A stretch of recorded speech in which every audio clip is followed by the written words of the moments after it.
As we suggested to you in the first of this series, our Greek mythology did not arise from a single source, but as was usually the case among ancient peoples, the mythological systems gradually amalgamated.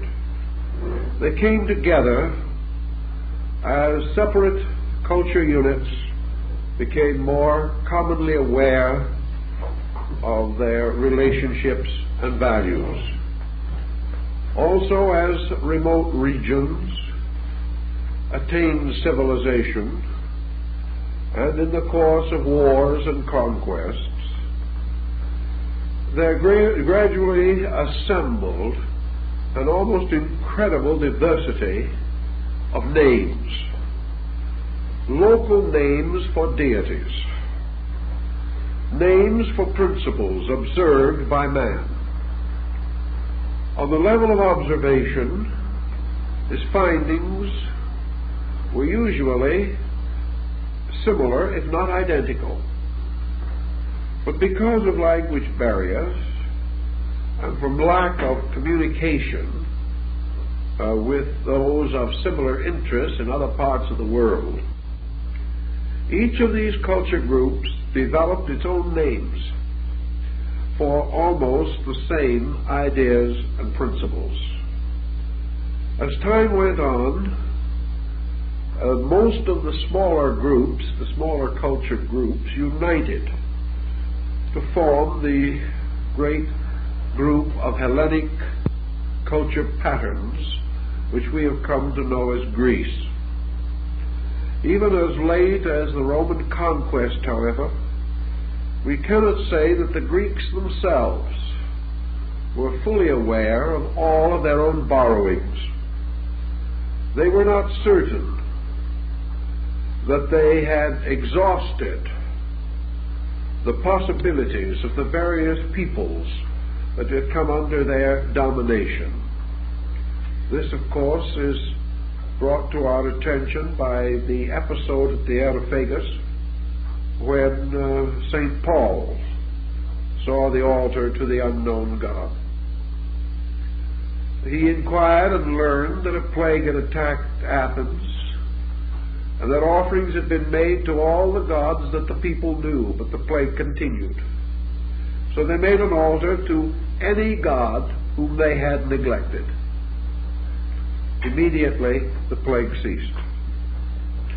This indicates that the Greeks had no actual calendar on this problem of deities, and were not sure as to whether some of the similar divinities were identical or not.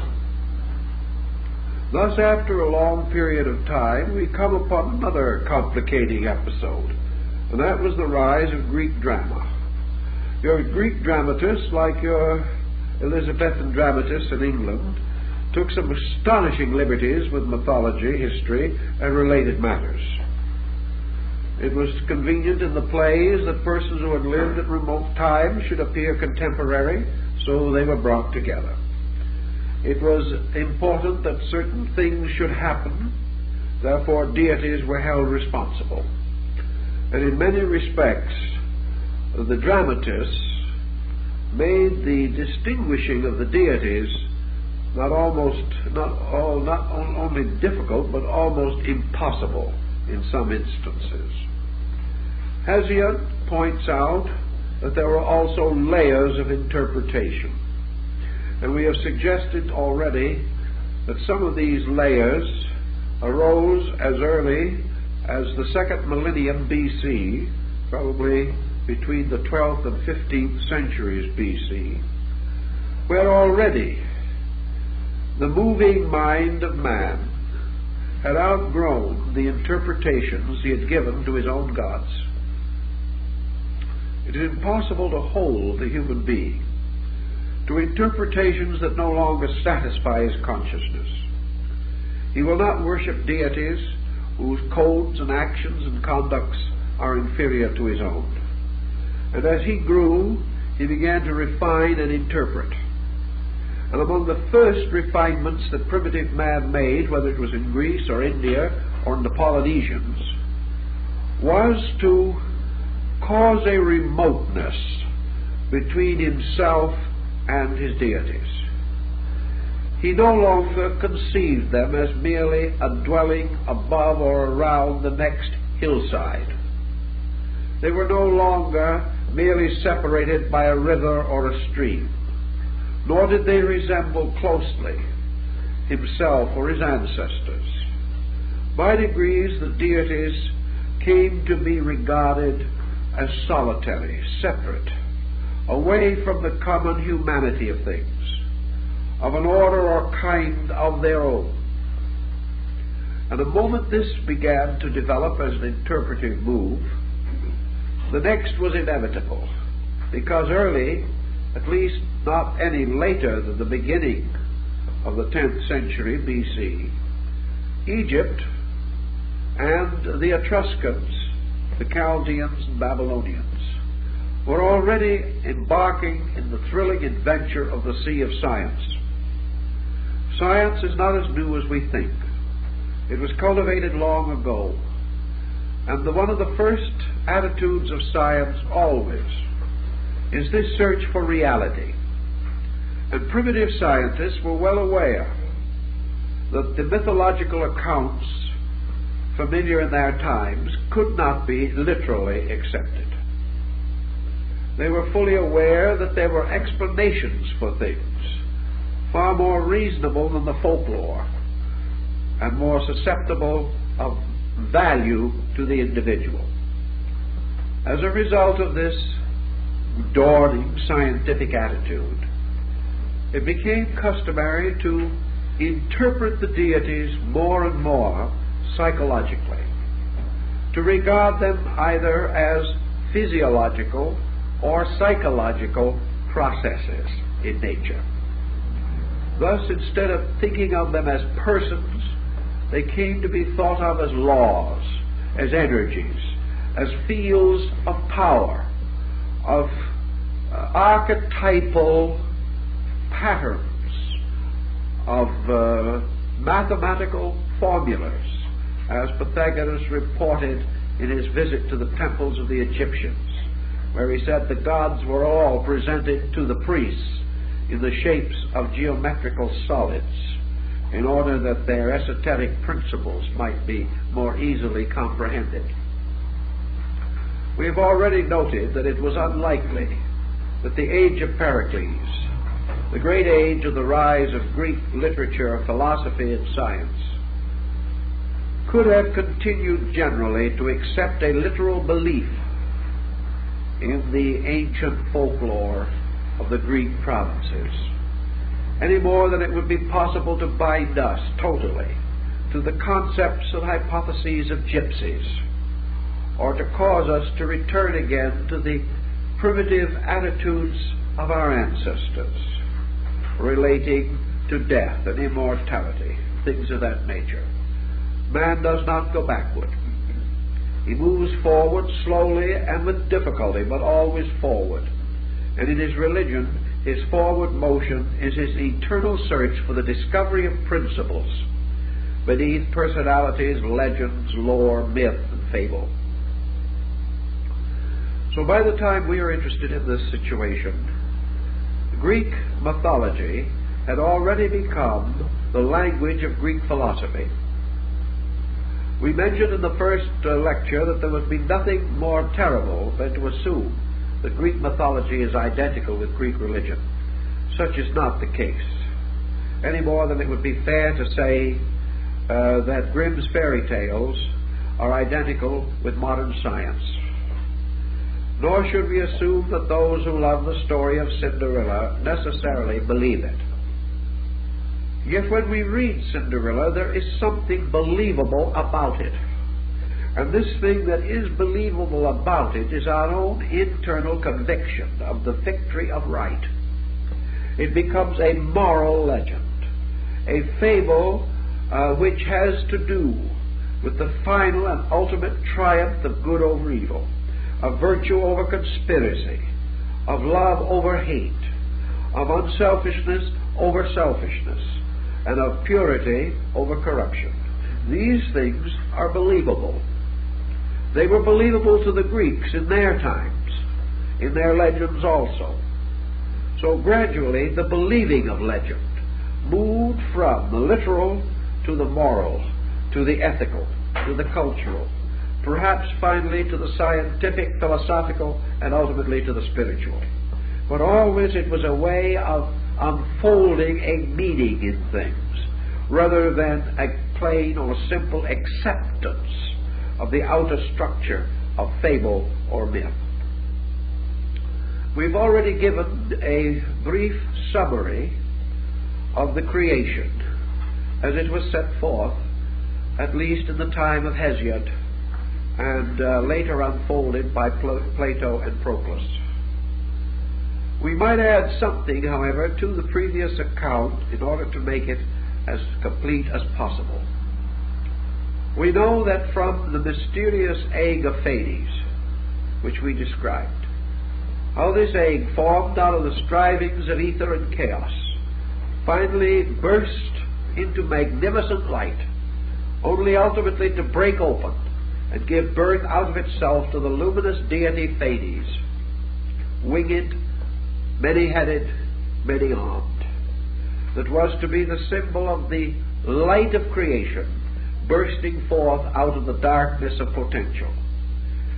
The shell of the egg of Hades therefore became heaven and earth, raised upon great and immortal foundations. Its upper golden hemisphere became the sky, and its lower silver hemisphere became nature. And thus we had arise in our myth the first contrasting of God and nature, of the divine and the mortal, of the eternal and the temporal, and the gradual emergence of these polarities and dualities, which were ultimately to be personified in the Greek legend as Uranus and Gaia. Uranus was heaven, Gaia was earth, and from the union of heaven and earth there came forth a number of strange and wonderful beings, beings that Berosus tells us about in his Chaldean history, but about which we have only legends, such as we find in the Homeric episodes and epics, or in the Arabian Nights, or in the great Bharatas and Puranic literature of India. For of the union of heaven and earth, united by the mysterious power of this ethereal, intangible agent called Eros, love, the first love of heaven and earth brought forth a strange order of beings, or several strange orders of beings, of which the best known to us are the Titans. Now the Titans were 12 in number, and they corresponded in the Greek legend to the Kumara, or the virgin youths of ancient East Indian philosophy. The Titans were not truly of this earth, but as the term has come to suggest, they were titanic forces, titanic principles. They were the firstborn of the striving of heaven and earth. As the Chinese would say, they were created from the union and commixture of yang and yin. From these two striving principles, all multitudes and diversities having originated. From the union of heaven and earth also were born the Cyclopes. Now I understand we've recently had another motion picture outbreak of Cyclops in the story of Sinbad the Sailor, which probably would be a great success, but it has no known resemblance to the Arabian Nights. This story, and the story as told by Homer for that matter, indicates the Cyclops were deities with a single eye. They were usually represented as giants and not always friendly to man. But when you go back into your earliest Greek philosophy, as we find in the Neoplatonist interpretation of Homer's Odyssey, we discover with Hesiod that the Cyclop was not a being with one eye originally. He was a being originally seeing in all directions. That was the meaning of his name. And I suppose the Greeks, trying to figure out how an individual could see in all directions, finally concluded that he must have one eye in the center of his head as being the only possible way of answering it. And in the due course, naturally, the eye in the center of the head moved into the center of the face, although that was not where it was originally intended to be. The Cyclop is also a psychological entity, according to Iamblichus in his dissertation on the mysteries. For the Cyclop represents that part of the human consciousness which cannot be captured by the illusion of time and space. It is that part of man that, regardless of how many mistakes he makes, always sees in all directions. The problem then remains to clarify this, to fulfill the psychological fact that every individual knows. Only a few persons know that they know. Locked within each individual is all the perspective or power necessary for his own orientation. In addition to the Cyclopes and the Titans, there were also many-armed beings and giants at that time. The many arms signifying the many activities of principles in their motions. All of these beings, according to the Greek legend, were invisible. They were not down upon our earth at all, but in an intangible psychic atmosphere. And it was here that the great primordial struggles between the orders of life took place. It was here also that later the powers of the Titans, or the 12 primordial energies of space, came to be gradually organized into a series of 12, so dodecahedrons, as Pythagoras called them, which in ultimate form became consistently the number of the gods. So from the 12 Titans we naturally have the 12 Olympian deities, who were drawn by a curious cross from several levels and orders of life.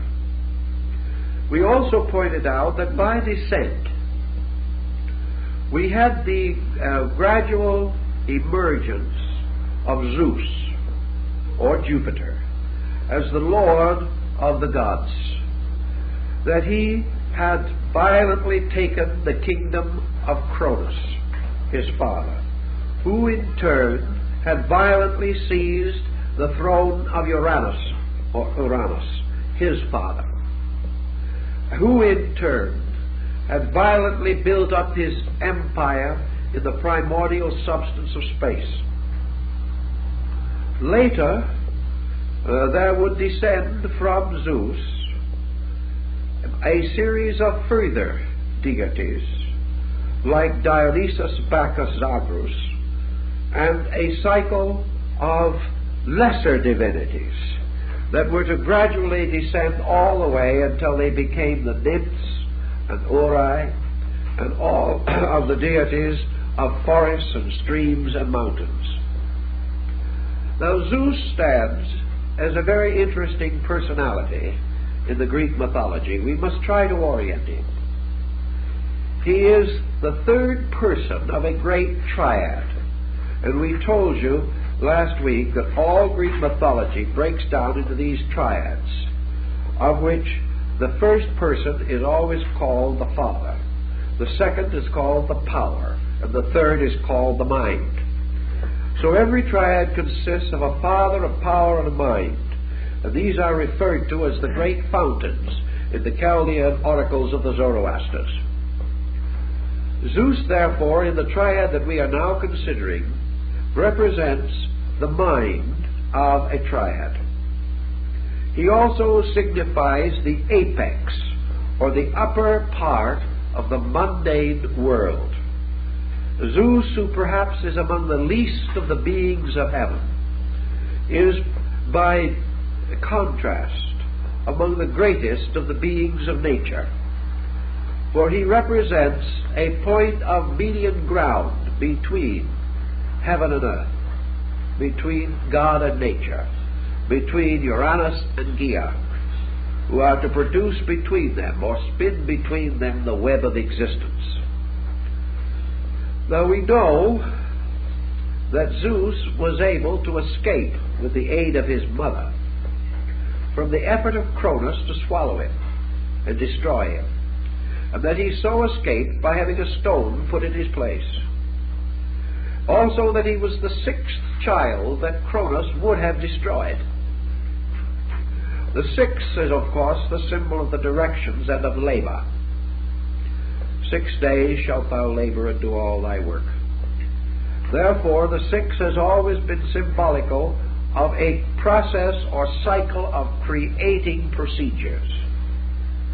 How was it, therefore, that Zeus was able to escape being devoured, and the stone which was put in his place was not detected, so that later Zeus, surviving, was also able to restore the other deities that Cronus had devoured earlier? And from these deities another sequence of interesting myths and legends descend. For our purpose, Zeus or Jupiter, therefore, is the only child of the gods that survived Cronus at that time. Therefore, he must represent a principle in nature that survives time, over which Cronus has dominion and control. Zeus or Jupiter is therefore the victor over time. He is able not only to be victorious over time, but to usurp it, take it over, place himself upon the throne of the fates occupied by time, and become the ruler of the world. Now, what is this power that can overcome time? And the Greeks themselves, analyzing the situation, took the attitude that it is something which we call, although they did not have the word, we call consciousness. For consciousness alone is greater than time. Consciousness is the only thing that can survive time.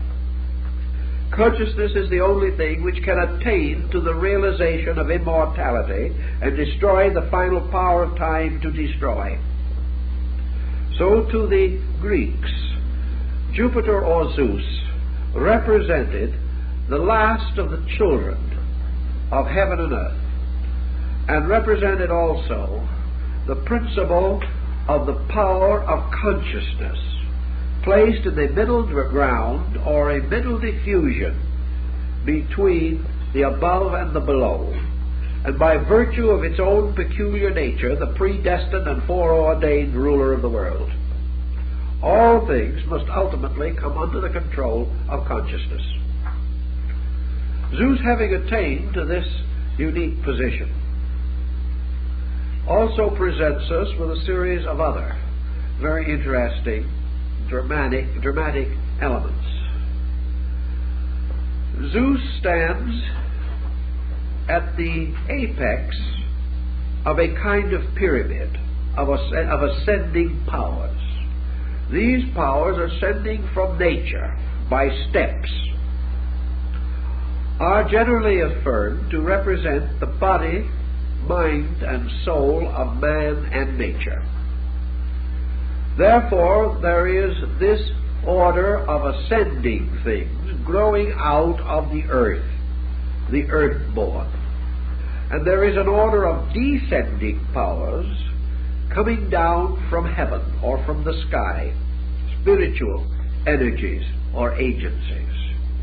And in the consciousness level of egoic selfhood, the Greeks believed that the divine and natural met.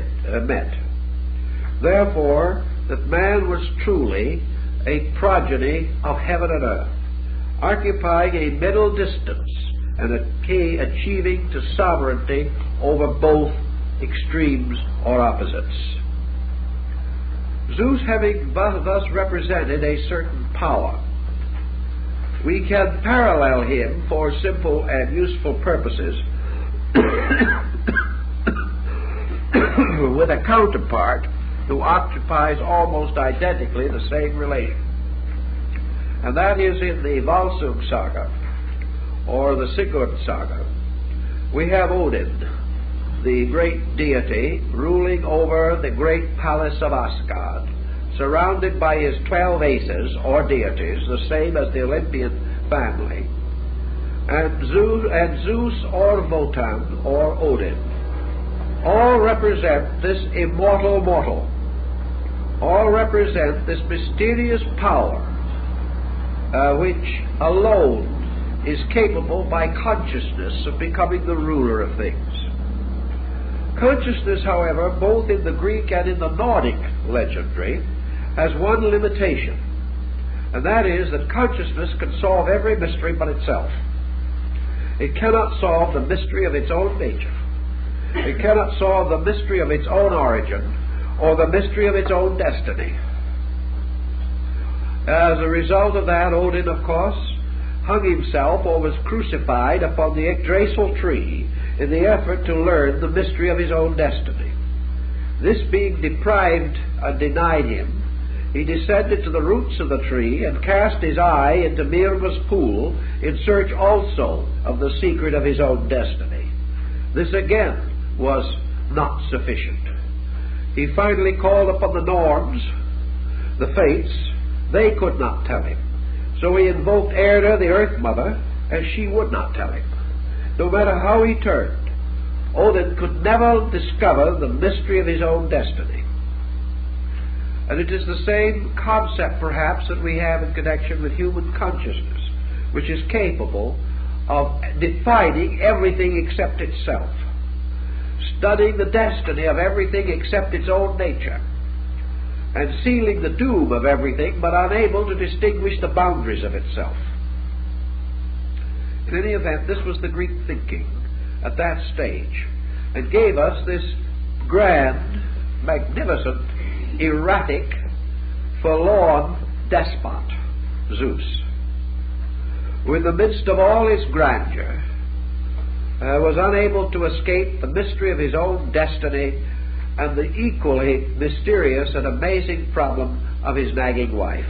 These things even the gods were not able to conquer. The Greeks had a sense of humor in these matters and a very shrewd observation of the psychological elements of human nature. On Thessaly, in a comparatively deserted region, stood Mount Olympus, and here was convened the great council of the gods. In very early times, it is possible that the Greeks actually believed that there was some kind of a meeting of immortals on the top of the Olympian peak, which to them certainly was a grand, inspiring, snow-clad mountain. But with the passing of time, many men climbed Olympus, and knew perfectly well that it was not a physical mountain that was to be considered the abode of the gods. So following Hesiod, and thinking in terms of the elder Ada of the Nordic peoples, we can get a certain vision of the world as it was. When the time came for the diffusion of the natural world to take place within the under hemisphere of the great egg, this great under hemisphere was filled with a strange power, which was itself a god, and this power was one of the Titans, and this power was called Oceanus, and this was the one Titan that played an isolated game. He refused to join with the other deities in any of their conspiracies against anybody. He was alone and remote and separate. And he dwelt in space, and his name was Ocean. And it was upon the surface of ocean, and in the midst of ocean, that the first land, the first part of the physical nature of things came into existence. The Greek legends do not tell us how this happened, but perhaps we can learn the same idea from the Nihonji of the Japanese, which is their great national epic, or the Kojiki. Here we find the gods leaning over the edge of a bridge, dipping their spear points into the waters of eternity, They lifted the spear points out of the waters, and the mud clinging to the bottom of the spear points, falling back upon the waters of eternity, resulted in the coming of the islands, which naturally were going to be Japan, which, this being a Japanese story, was the first, best, and only important land created for a very long while. But the Greek myth could well have begun in about the same manner, although Hesiod does not give us the details. But we do know that in the midst of ocean, as in a constant and ancient guardian, the earth appeared. That the earth was flat, according to their thinking, and it was turned up at the outer edge like a dinner plate, so that the waters would not fall over the edge into the world itself. And in the midst of this world, as in the midst of the Midgard, or Midgard world of the Nordics, rose the great mountain Olympus, which was the Axel mountain, that went all the way up to the sky. And on this Axel mountain was the abode of the deities, particularly the great throne of Zeus, where he sat in wonder and majesty over the entire mystery of creation. It was Solon later who, studying this problem, discovered what he considered to be the cause of earthquakes, namely that someone had caused the boat of the earth to rock in the sea of ocean. And many ancient scientific principles were built upon this concept. The Neoplatonists tell us that the Titan ocean was equivalent to our concept not of water but of ether. And we have the same in the story of the analysis of Anaximander and Anaximenes in their effort to discover the primary elements of things, fighting over the elements of fire and water as being primordial in the creation of the universe. The water of life, however, the great water of these sacred books of all people, seems to have been this water ocean, the Shemayim of the ancient Hebrew Kabbalists. And this was the living water, the water of life, the water of energy, the field of ether, the mysterious Aquarian fluid of Canopus, the water of electricity, represented by the Egyptian glyph, which we use now in astrology as the sign of Aquarius. This symbolism implied not just water, but a great humid field, a great supporting humidity of energy by which all things were nourished and supported. Our common water or fluid belonged rather to Poseidon or Neptune, but the great god ocean was the root of waters, the principle of waters, the divine power of nutrition that was within the energy of the great humid world around us. So we have the worlds floating upon the surface of ocean as upon the great surface of space. We have the planets moving around it in the great sea of ocean. We also have the mountain of the gods rising in the midst, ascending to the great heights and peaks where the Olympian concourse met and carried on its various judicial and governmental procedures.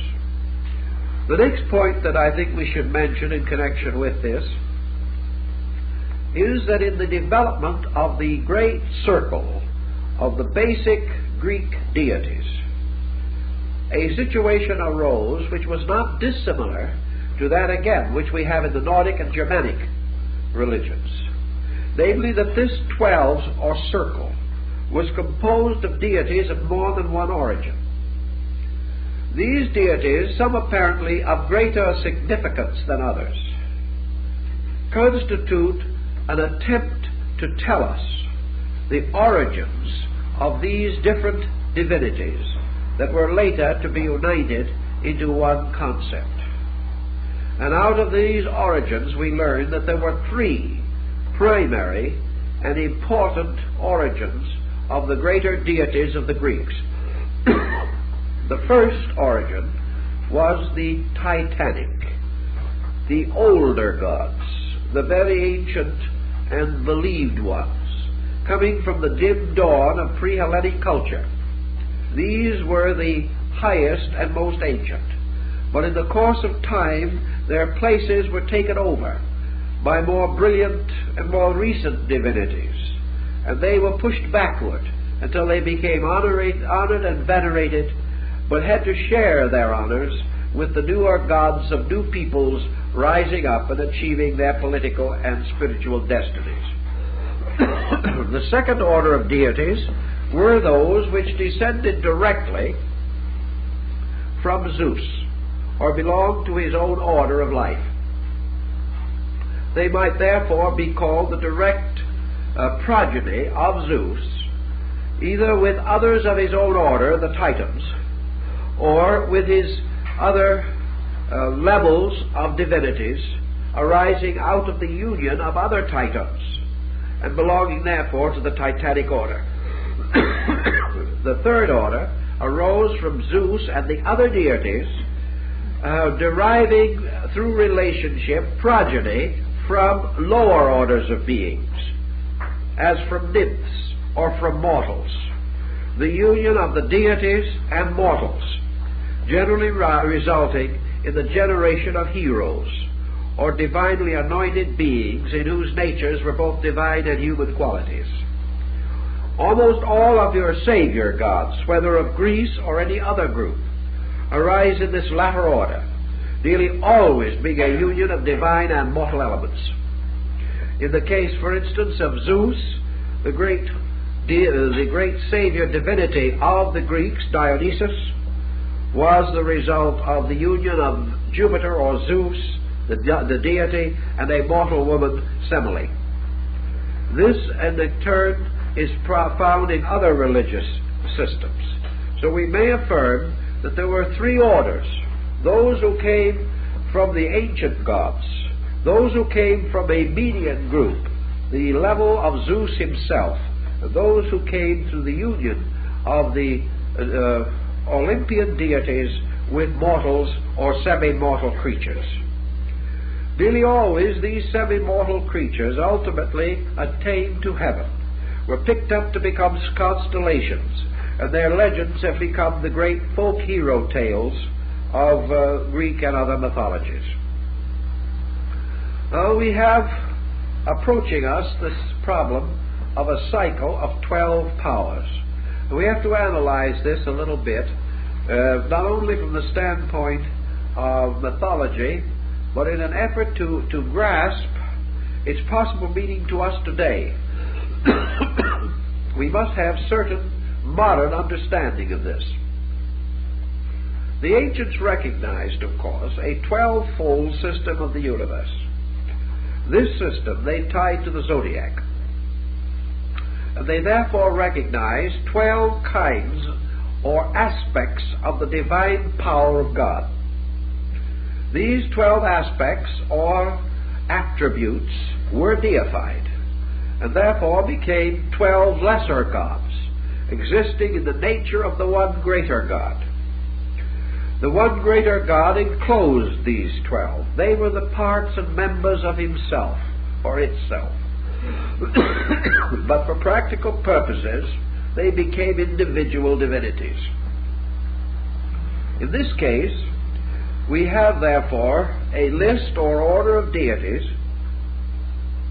which gradually came to take over the thinking of the Greeks and became the elements or letters of a kind of alphabet, telling us the energies and powers resident in the divine nature. Now, I had something on this on the board, and somebody disposed of it, so we'll start in, and for those of you who are interested, we will just work on it from here. There's no particular need to go on to the board, but I can give you the essential elements which perhaps you would like to make note of, in order that you may have a record of this particular problem. Now, in the Olympian group of 12, the deities that are taken include certain of the Titans and certain divinities that are not Titans. And they may be called, therefore, for all presence and purposes, that the superior group of these deities were all the children of Cronus and Rhea. Cronus being time in its most common understanding, and Rias representing place or condition, receptive to time, and being a kind of space mother. From the union, therefore, of Cronus and Rhea were actually born 12 powers, 6 male and 6 female, becoming what might be termed polarities. But our present concern is only with those who entered into the Olympian compact, or became united in the great Olympic bond. And this bond becomes important to us later because it has to do with the mystery rituals and the religious dramas of these people.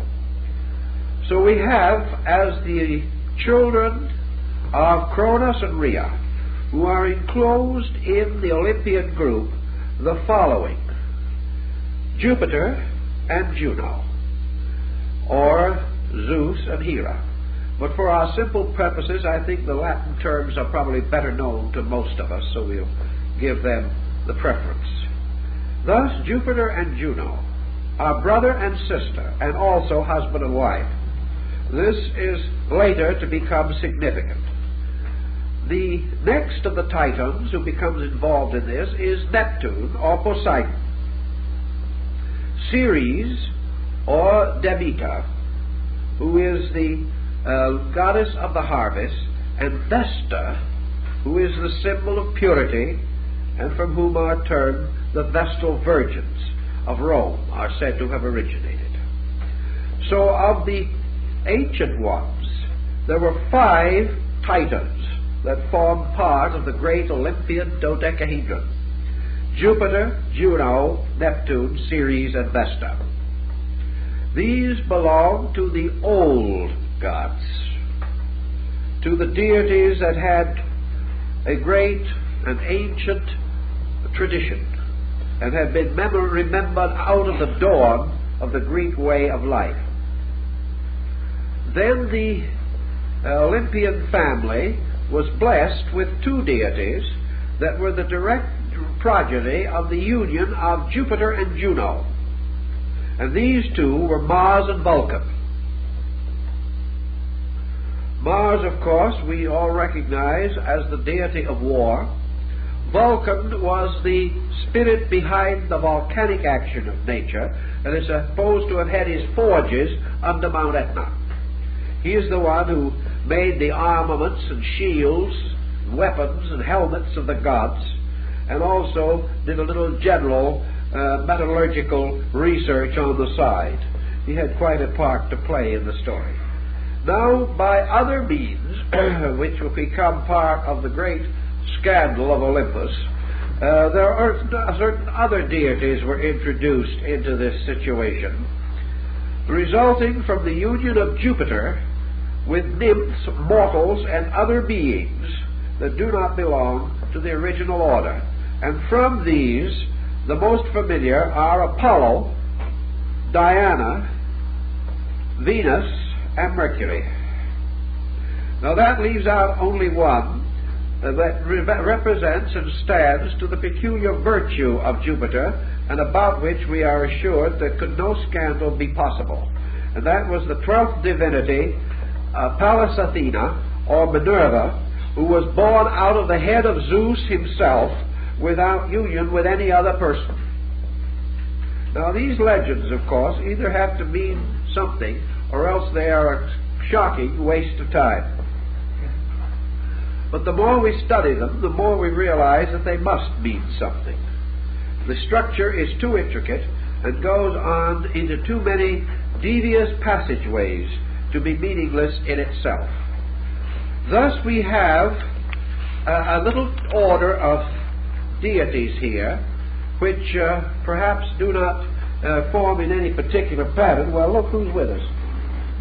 Well, you can put that there for my ambrosia until a little later. Thank you very much. And here is our cast of characters for this phase of the drama. And we might say that the Greeks themselves at an early time attempted to associate this cast with the zodiac. But their associations between these 2 levels of thinking were never completely clear or consistent. And there are at least a dozen different systems of these analogies available. Therefore, we only say that this is typical of the arrangement that was made to identify the 12 deities with the great machinery of the astrochemical development of nature. So we have the following little cast of characters, as we have already listed them. This is more or less a summary. We're bringing it into a picture. First of all, Jupiter, associated with the sign of Sagittarius, descended from Cronus and Rhea, the Titans. Secondly, Juno, associated with the sign of Libra, descended also from Cronus and Rhea, and likewise the mother of Mars and Vulcan. This gets to be a little complicated, quite a family tree here before we get through with it. Third one on our list, Neptune or Poseidon. Neptune was the son also of Cronus and Rhea, the Titan, and he is associated with the sign of the fishes, Pisces. The next deity is Ceres or Cori, the daughter of Cronus and Rhea, both Titans, and connected closely with the idea of the storing and preserving of the harvest through winter, and with tithing and the setting aside of the gift of the grain. She has to do with the death and resurrection of plant life, and therefore the ancients, sometimes at least, associated her with Capricorn. Apollo is associated with Leo. He is a son of Jupiter. Diana, the goddess of the moon, was the twin sister of Apollo, a daughter of Jupiter, and her symbol was the sign of Cancer. Vulcan was also the son of Jupiter and Juno, and his sign was associated with Scorpio.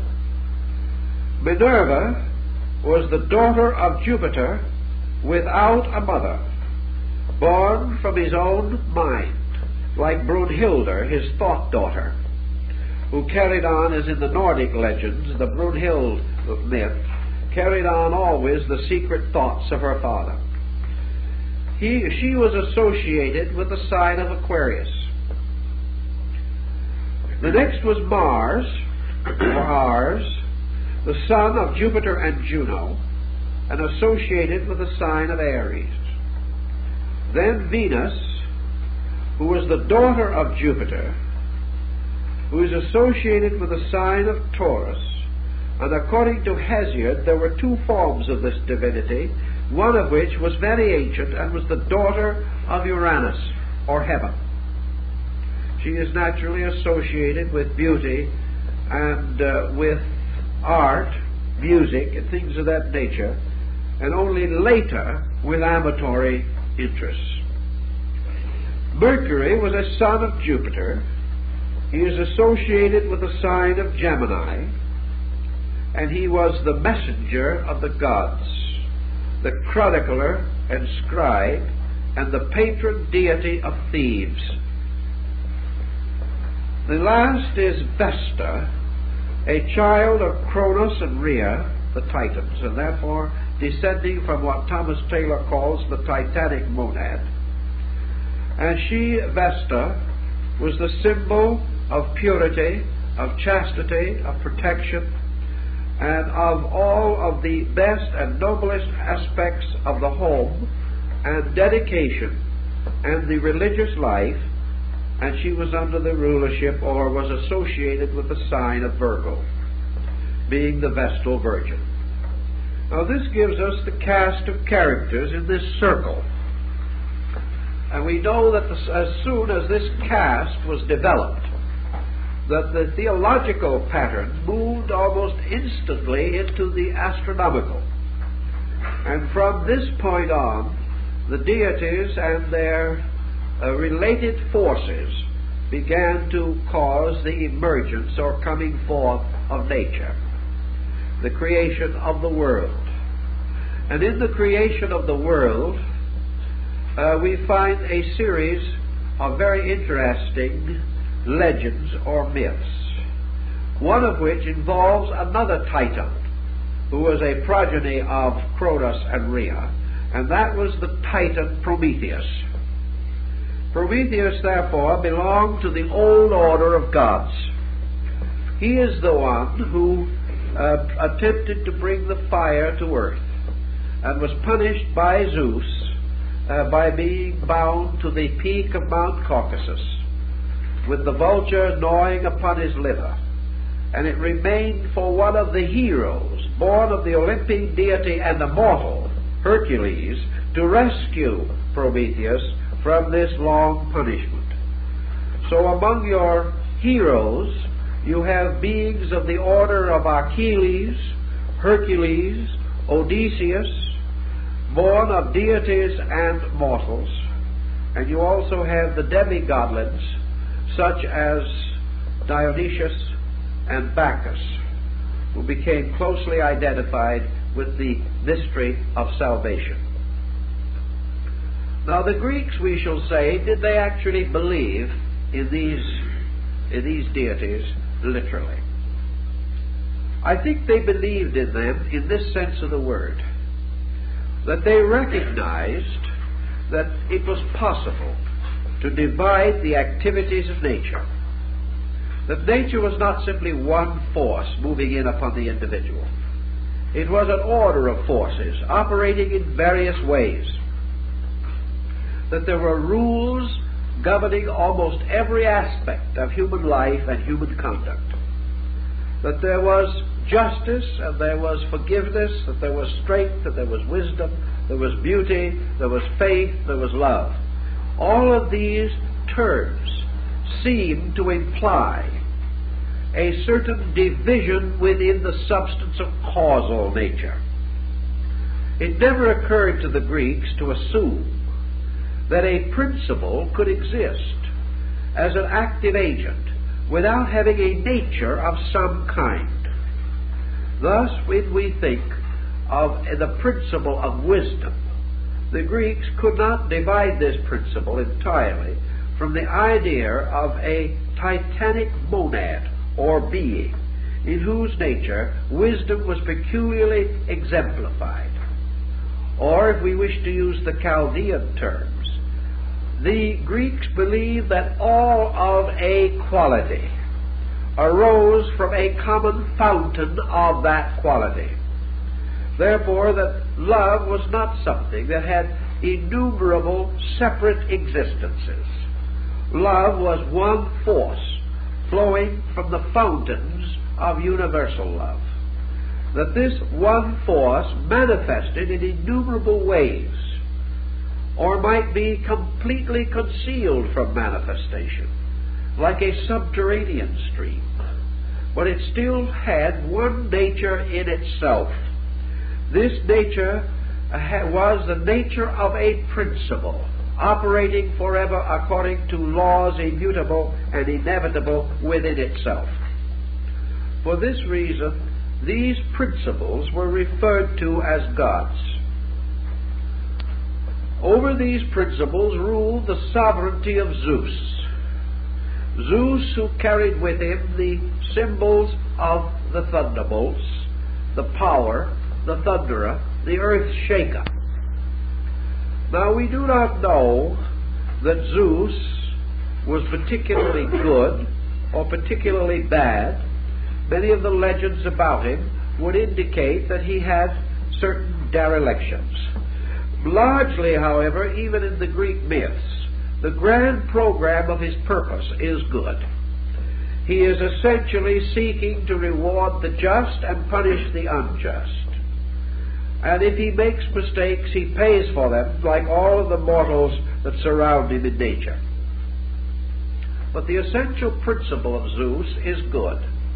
The principle of a deity ruling by the sovereignty of destiny, the sovereignty of possessing consciousness, and therefore as the fountain of conscious existence, foredestined and predestined to be the governor of all things. Therefore, as the Emperor Julian says, one Zeus, one Sun, one Spirit, our great Lord Jupiter. Thus, we have in this concept the idea that spirit, as we know it, is also one being, that we are not divided spiritually, but by appearance only, and that the father fountains of our spiritual existence constitutes the nature of Zeus, or Jupiter, which is the nature of the self-seeking to know, the eternal searcher after realities, the governor who rules with a certain strange uncertainty, this immortal mortal that can never completely solve the mystery of itself, but is given the power to solve the mystery of everything outside of itself. From this type of thinking, we can also go to Juno, or Hera, who is recalled or spoken of as the protectress of the home. And naturally, she is the one who is most unhappy when Zeus becomes a little careless in his personal relations with gods, goddesses, and the like. But Juno is forever demanding that the great laws of the home be preserved and protected. She represents, therefore, the strange power of inevitable culture, moving inevitably to the preservation of the good in things. She demands payment whenever the laws of human relationship on moral levels are violated. And although these laws be violated by gods, the punishment is the same, even by a god. The Greeks had one rather democratic thought about their way of philosophy, namely that their deities were never impervious to the consequences of their own misdeeds. The deity was not a privileged being. It was privileged to lead because it possessed certain powers of leadership. But in all its weaknesses, it was punished for these weaknesses. And in this punishment, we find the ancient pattern of society rather carefully maintained. Among the other deities that come into our consideration, therefore, we should consider the monads, or principles, or powers, represented by the 12 laws that the Greeks had perceived, or had dimly sensed to be somewhere within the nature of things. Over the physical life and light of nature, they placed the power of the sun. They made Apollo the common sign of light, and they placed in Apollo the conflict between light and darkness in all of its forms. Therefore, while it was a solar deity, it was also the symbol of a strange polarized nature. For in the case of Apollo, we had this deity under the law of day and night, under the law of darkness and light. We also had Apollo as the slayer of Python, and the Pythian oracles at Delphi, in which the god Apollo spoke in an oracular manner, in hexameter verse, through his entranced priestess. Apollo was therefore more than merely a sun god. He was also a god of harmony, usually the leader of the muses, and represented quite often seated playing upon a lute, surrounded by the attendant muses that form the ceremonial body attached to his own nature. The muses also have their parts to play in things, because the muses represent the breaking up or interpretation of these art instincts into their various specified attributes. Apollo, then, as a principle of light, and as the fountain of harmony, has to present both the unbalance arising from conflict, as in the case of overcoming the Pythian serpent, but he also has to be the reconciler and coordinator of all differences and confusions. Thus the Greeks give him the triple title of light keeper. He is not only the visible light carried across the sky in his chariot, he is the invisible light. He is not only the most brilliant thing seen to man, but he keeps the light of Olympus. Without him, the Olympian gods would be in darkness also, which means that consciousness, intellect, and the soul's powers, the vivific forces of nature, are also dependent upon Apollo and the apollonical nature over which he presides. Therefore, light symbolizes the inevitable search for light. It symbolizes truth as being the light of the inner life. It means the importance of man's internal development of the power to see and to know and to overcome the darkness of nature and matter. If, therefore, we are to understand the principle over which Apollo leads, we can say that he is the leader of the urge or the pressure that draws men to the light. He is the peculiar custodian of truth, the search for which is perhaps man's greatest adventure, regardless of what he calls the various processes of living. He is therefore a kind of psychopompus of the mysteries, and plays a very important part in almost all of the rituals. In coming to the deity Ars or Mars, we come into the presence not necessarily of a war deity, although in the course of time the war principle began to develop, but namely that in Mars is the potential father fountain of activity, the dynamic, the pressing on, the forcefulness of human character. Consciousness, represented by Zeus, becoming dynamic, takes upon itself the appearance of Mars, and in the form of Mars it pursues a certain course and purpose. In other words, it aspires or achieves to ambition. It directs itself to the fulfillment of a particular task by means of the expenditure of energy. Mars, therefore, represents the struggle, the striving of consciousness to attain dominance over ignorance. It is the battle between the unknown and the truth seeker. It is also the struggle between the inadequacy in the individual and the ultimate goal.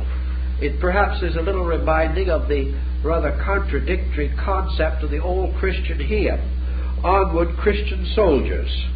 The idea of the servants of Christ being soldiers is not exactly in the pure spirit of Christian pacifism, but it still represents the idea that the attainment of the Christian purpose must be by a dynamic. The individual must be a dedicated soldier in the sense that he is part of a body of persons consecrated to the overcoming of evil and the victory of good over evil. It is a kind of crusade, and this crusade of life is under the control of Mars. And when this crusade becomes unbalanced or destructive, we then find Mars emerging as a combative principle. The deity Vesta has always seemed to me to be particularly interesting, because she represents not only the idea of spiritual virginity, but she goes into the true meaning of that, inasmuch as it represents the old priestess veiled in her ancient garment of wool, seated in an aloof place, entirely absorbed in her own internal meditation. Vesta, therefore, represents the internal life. It represents the individual departing not only from the corruption of the world, but from the worldliness of the world. Perhaps religious orders, of which the Vestal Virgins were one of the earliest to be recorded, this retreat away from worldliness, was only a symbol of the search for esoteric integration within the self.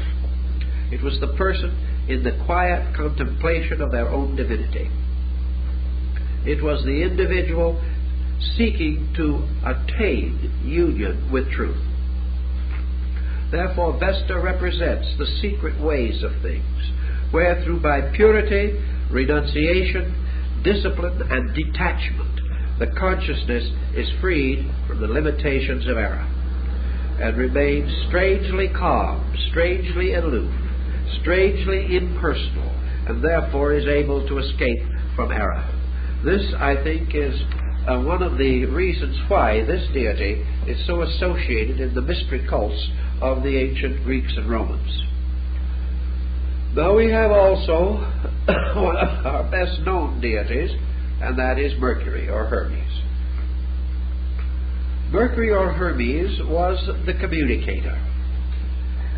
In some mysterious way, the revelation of man's fountains of potential finally bring us into the direct presence of the sensory perceptions. And over these perceptions rules the power by means of which all sensory perceptions take from a common fountain or source. There is only one visual energy in nature, regardless of who sees or how much they see. There is one only auditory power in nature. And in certain creatures this power produces the auditory phenomena. In others it does not. But there is only one seeing, one hearing, one tasting, one touching. All of these are aspects of a common energy. And this common energy was Mercury or Hermes. For this reason, and because of man's dependence upon the sensory perceptions which he possesses for what he terms knowledge, education, enlightenment, or the advancement of his cultural destiny, Hermes was the instructor, the teacher, the messenger of the gods, the communicator between heaven and earth, and in Egypt under the name of Thoth, the great scribe, or the keeper of all records, supposedly to have been the author of thousands of books, for the reason that the principle gained through observation and reflection, over which Mercury rules, became in substance the author of all books. All things of an intellectual, sensory nature arise from Mercury, which also bears down upon us with the impulse to communicate, so that if we become too loquacious or too easily desirous of sharing either our knowledge or our ignorance, we do so by virtue of the mercurial principle. This tendency to communicate, to share, to seek to escape from isolation into a common comradeship of purposes. All these problems and pressures the Greeks recognized and personified under the nature of the deity Mercury or Hermes. This deity was also regarded as the god of thieves, which is not particularly remarkable, for is not ingenuity the basis of thievery? Is not our knowledge the thing that is making us today perhaps the most corrupt of all peoples? We wonder if that is an exaggeration, but after all we know that more of our knowledge is used to advance selfish purposes, perhaps at the expense of each other, than is actually expended for common good.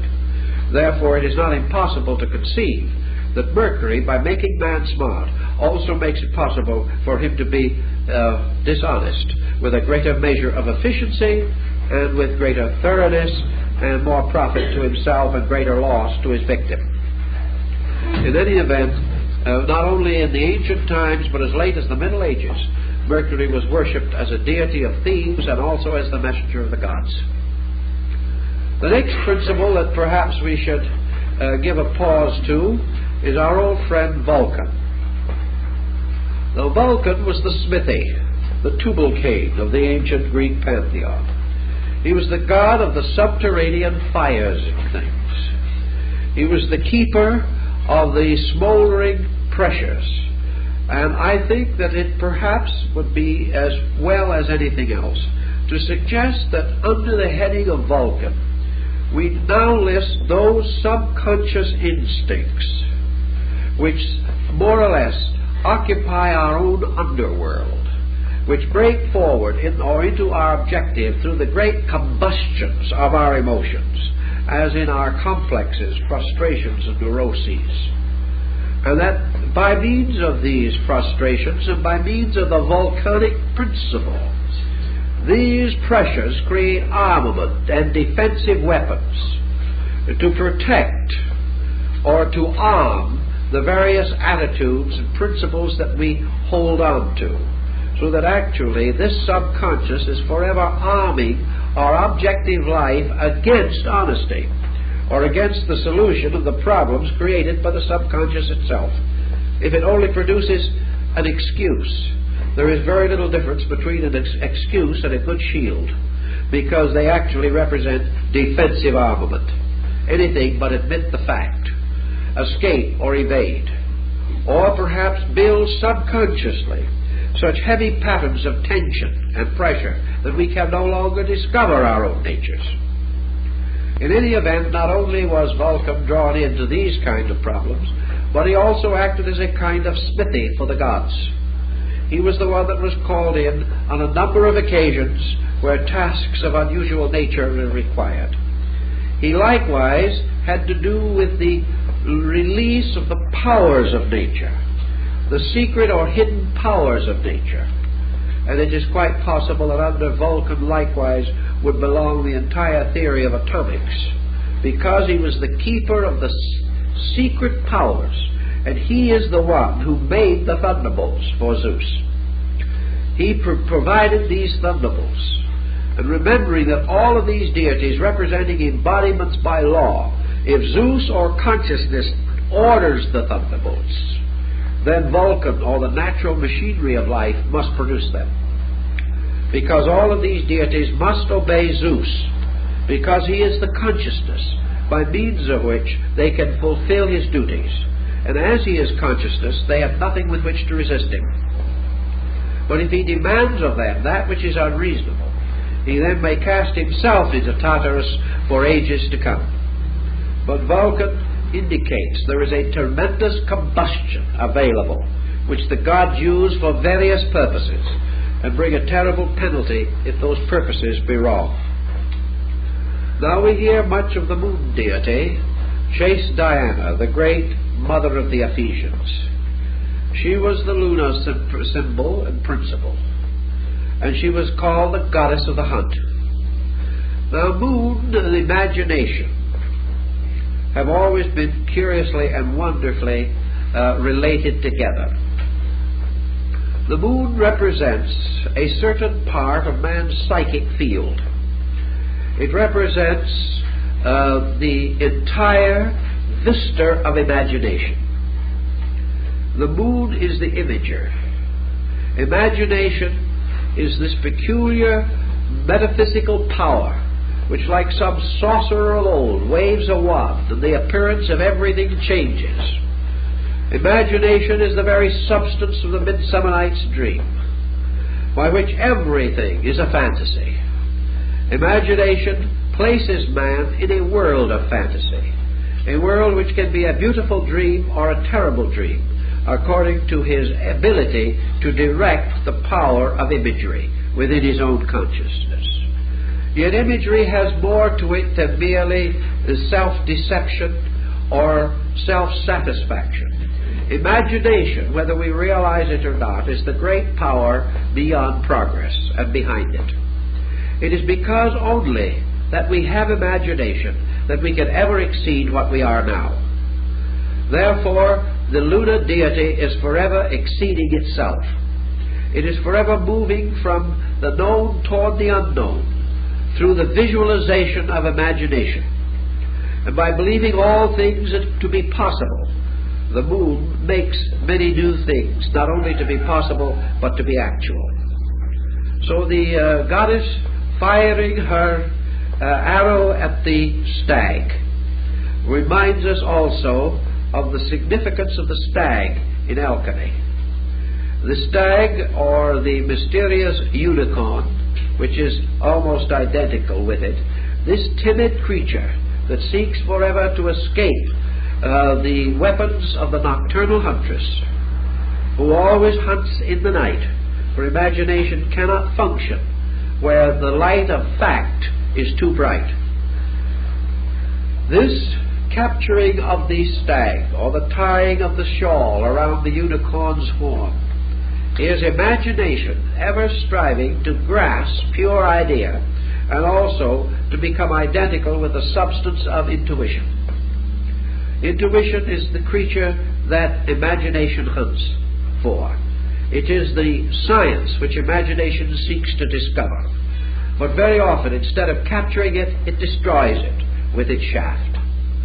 Diana the huntress, her symbol in the human consciousness of man's constant visualization of things unknown, also presents a very clear picture of the understanding which the ancients possessed of many of these points. Now, in the old legends and mysteries, Aphrodite, or Venus, was born out of the sea. According to the old legend of Hesiod, she was born out of the great sky ocean of Uranus. But out of other systems, she was the great child of ocean. And she emerged or came forth out of the sea in a magnificent seashell. The story of Venus and her, or Aphrodite, and her place in the great study of philosophy is perhaps most clearly summarized by Plotinus in his essay on the beautiful. Actually, Venus represents the principle of sheer and pure beauty. She is far deeper than the later Romans, with their rather physical and literal inability to detect abstract principles, rather more than they could cope with, as far as interpretation is concerned. But according to Plotinus, in his essay on the beautiful, all things, whatever they may be, are ruled inevitably and eternally by proportion,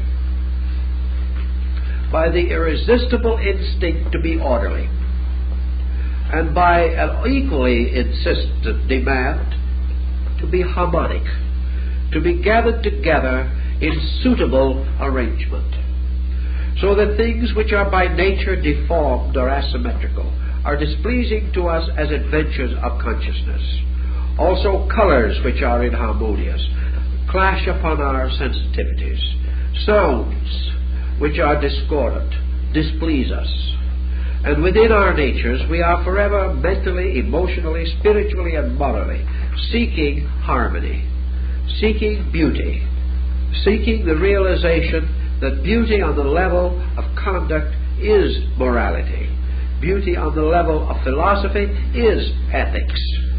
Beauty on the level of religion is love. All of these principles represent harmony, peace, concord, agreement, consanguinity, instead of division, discord, disruption, death. Man has instinctively realized that there is a peculiar divine nature, and that therefore all things subsist according to beauty in one of its two forms. Now there are two forms, as the Greeks pointed out: the ancient form of beauty born of heaven, and the later form of beauty born of the sea, as Aphrodite. The ancient form of beauty is cosmic concord, or cosmic harmony, the divine order of things. And in the manifestation from heaven itself into the great manifesting abyss of time, eternity moving into time and filling it, stands revealed as a supreme beauty, a perfect order, a mathematical, geometrical, harmonic relationship, symmetrical solids, all things in concord without dissonance or conflict among themselves. This was the ancient or primordial beauty. The secondary beauty born of ocean is that kind of beauty which is born of man's desire for goodness. Good is a kind of beauty. It is a little different in its essence and substance from truth, which is a sovereign beauty.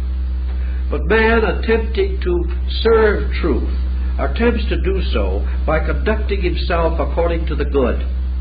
Socrates describes the great triad of the One, the beautiful, and the good. The One by which all things are created. The good by which all things are ultimately brought to fruition. And the beautiful by means of which heaven and earth are bound together. And by means of which all things in nature are redeemed. And that by beauty we shall understand the redeeming power of the gods. That all things shall be saved, shall be made new again, shall be restored and rescued. And that beauty shall adorn itself with spring, and come forth after the darkness of winter. Thus all good things, the virtues and graces of man's consciousness, all these things are said to be good, and therefore to be beautiful. And the peculiar abstract archetype of beauty is one of the great fountains of space, from which flow energies under total law. For the law of beauty is as absolute as the law of truth. There is no essential difference in their value, except that by beauty things are persuaded toward reality, and go toward reality joyfully in the great processionals of the mysteries. Thus beauty has a wonderful converting power, and the gods could not join with each other in the sumptuous repasts of Olympus, and share in their common duties unless beauty was among them. And the presence of beauty is therefore regarded as essential in all the meetings of the great instruments of state and wisdom. For without beauty there can be no true justice. Now we can pause again and study this most mysterious, controversial, and difficult of all, probably, of the Olympian deities, and that is Pallas Athena, or as we call her more commonly, Minerva. Here is the hero goddess maiden. Here is the deity, usually depicted in armor, helmed and bearing a spear, and also often with a shield upon which is the boss of the Gorgon's head. This divinity is a strange, almost androgyne creature, being to some the goddess of wisdom, to others a goddess of war. Among her attributes were those of knowledge and the breaking of wild horses, so that it shows the strange diversity into which the attributes of this deity are recognized. It is said that she was born from the head of Zeus, which broke open to permit her to come forth not only fully developed and full grown, but also wearing her armor and complete as she was to be. Therefore, she is to be understood as the mind-born, the one that is created by will or created by yoga, a creation which becomes practically the symbol of the yogic power of the Greek metaphysics. Minerva, therefore, is a secret art or power, a secret principle or energy made available. And in all principle and substance, I think we may say that she was the embodiment or the personification of the concept of the sacred arts by means of which man became as a god, knowing good and evil. Thus she represents the presence eternally of the doctrine of the mysteries in the Greek way of life. She was the secret school of the wisdom religions. She becomes a symbol also of the extrasensory perceptions of man, by means of which this knowledge can be attained or known. Therefore, you might say that as Duke's University is believing in the existence of extrasensory perceptions and is trying to classify this phenomena, that the Greeks would say that if this phenomena exists, it flows as part of an energy from one of the great sovereign fountains of space. If this is true, in other words, that there is an extrasensory perception, then this belongs to the whole mystery of existence. It is a power really and eternally present, locked within the mystery of things. And Diana, representing imagination or intuition, seeks in the lights and shadows of emotion for this, whereas Minerva, strangely aloof, the symbol of wisdom and the guardian of the great city of Athens, which was regarded as the repository of the glory of Greece. She represents the divine patron of learning. She represents the mysterious armed power that fights in the sky for those that are right. She is peculiarly sympathetic and close to her father, for she is of his mind and substance, having been born without union with any conflict within her own nature. She is not the progeny of conflict. She is born there of a kind of immaculate conception, having no discord or division within herself. Minerva is therefore a very interesting and important symbol, representing the secret knowledge contained within the entire story of the Olympian deities. For she is the key to the cycle and everything that pertains to it, the indication that there is a meaning and a purpose behind this entire pageantry of symbols. With her spear she reveals much. With her shield she protects light. With her helm she defends the source and heart of things. When Orpheus, the great bard of Thrace, is torn to pieces by the Ciconian women in their orgy in the hills of Thessaly, his body was cast in many pieces into a river, but Minerva, sweeping down, took his head and carried it back to Olympus. Therefore Minerva becomes, so to say, the defensive administrator of the will of Zeus. And also when Dionysus, the beloved son of Zeus, was torn to pieces by the Titans, it was again Minerva who rescued his immortal part and took it back to heaven. Therefore Minerva is forever the rescuer of the immortal parts of things, and may well be regarded as the esoteric or secret teaching by means of which the most precious or important parts of things are restored again to the spiritual fountains from which they came. Now we likewise have Ceres, or Demeter. We said that she represented to a degree or in a way the harvests, or the production and protection of life through grain and industry. To the ancient Greek people, I think Ceres or Kore had a meaning, again, relating back to principles. And this principle was that of nutrition. In the great pattern of things, it is the duty of Ceres to remind all things that they must be nourished according to their own natures. Now this is very important, as Taylor points out in his mystical dissertations. If we wish a thing that it shall grow, then we have a law in nature which says that it must grow according to its kind, according to its seasons, and according to its laws, that there must be the necessary seed for the future planting. Therefore the rise of the idea of tithing, or the putting away of the 10% for the Lord, which symbolizes the putting away of the seed for the coming planting. So Ceres, representing this principle of nutrition, goes into the philosophy of the Greeks in a very interesting way in your Socratic philosophy. For all things, to have their nutrition, must be fed of their own substances. If therefore man desires beauty, he must feed his beauty with beauty. If he desires wisdom, he must nourish his wisdom from the great fountains of wisdom. If he desires understanding, he must nourish the understanding within himself with a proper food or natural diet. One of the things, for instance, that Kore tells us is that there are no miracles in the nutrition of things. That as the body must have those foods necessary to itself or perish, so the invisible and eternal life of man, including the gods who must have their ambrosia and their nectar, must have a food suitable to their own natures.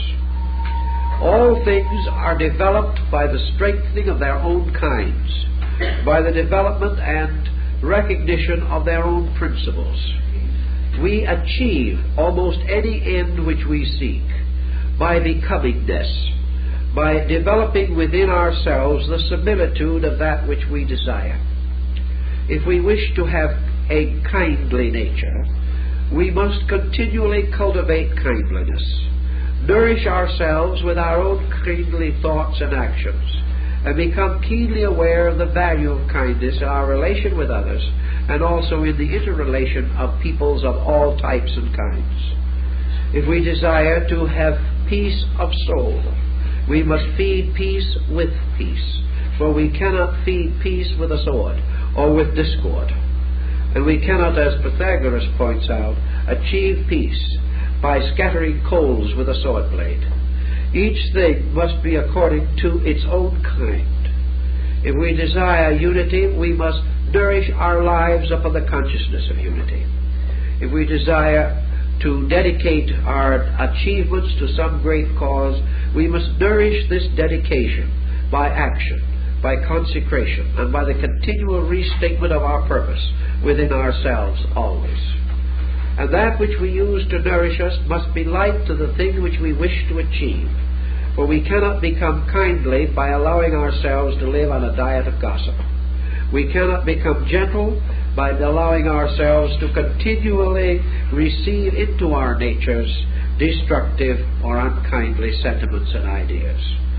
So, debita or series is the principle of the nourisher, that all things must be nourished by the qualities which we desire them to reveal, and that by continually keeping this rule or this law, we shall achieve a great deal more for ourselves.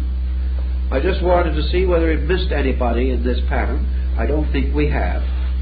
The points, therefore, that we want to make are, as Hesiod tells us, that these 12 deities are the fountains of powers. Now, the Greeks were not, as I have said, entirely in agreement as to these powers or to their names, but the principle beneath their concept is always consistent and obvious. And that is that these powers represent like 12 great bowls or fountains flowing continually in the sky. Now, in the Greek theology, for example, the deities, the principal deities, are not in the center of the solar system, but in the circumference. Therefore, the great gods reside in the band of the zodiac, the great medial band of the ancient Egyptian and Greek thinkers. And their forces flow downward and inward, from the circumference to the center continuously.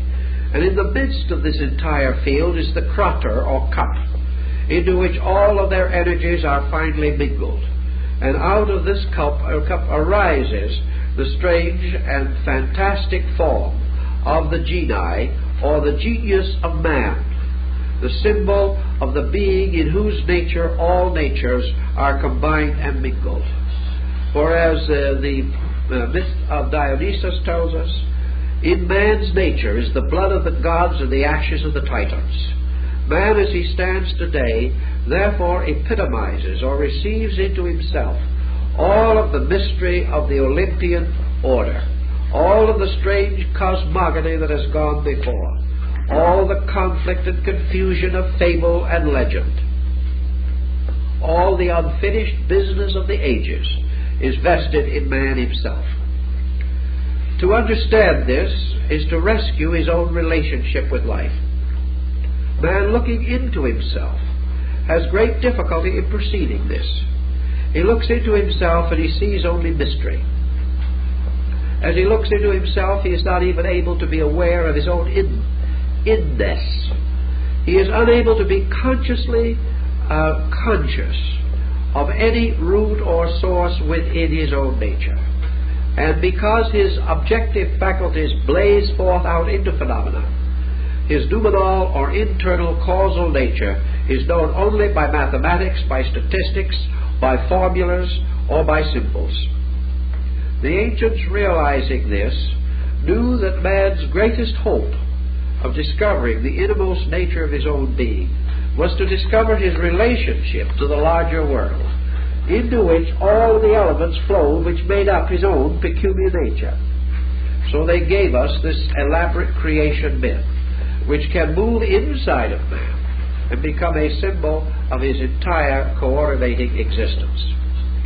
According to Paracelsus, who was very wise in these things also, man is a constellation consisting of 12 orders of energy. That these orders of energy constitute the great magnetic field in which he functions.